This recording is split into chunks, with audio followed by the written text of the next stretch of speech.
His Majesty's brig sloop Teaser eased sheets and came round prettily for the last leg of the short passage from Polperro eastwards to Plymouth Sound. The ship's clerk knocked softly at the captain's cabin door. There was no reply, so, from long friendship, Nicholas Renzi entered quietly. Commander Thomas Kydd was sitting rigid at the stern windows, staring out. He turned, his face a bleak mask. "Tom, dear fellow, I've brought you this," Renzi said, proffering a glass. "The natives hereabout do swear by its power to lay demons and recruit the spirit." Kydd accepted the offering, but it remained untouched in his hand. "Fine nor'westerly blow," Renzi went on brightly. "We should raise the sound on this dagger adventure."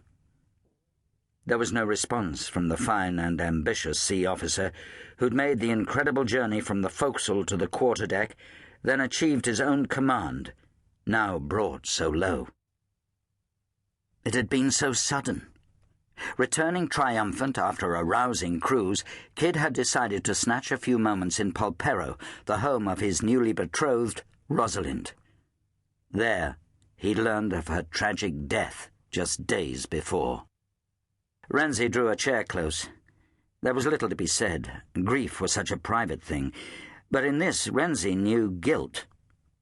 His closest friend had stood alone when he'd followed his heart and asked a country lass to be his bride, not Persephone Lockwood, the Admiral's daughter.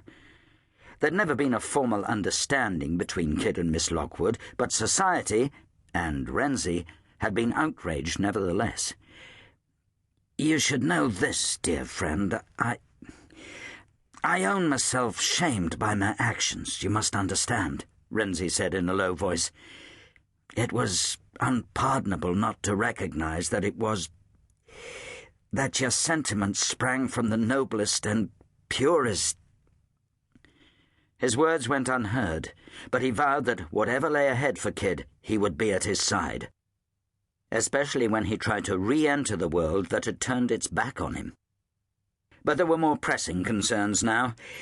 "We dock in so little time, I have to ask, shall you prepare to take the deck again?" Kydd's face turned slowly. His eyes filled as he tried to speak, and his fists clenched.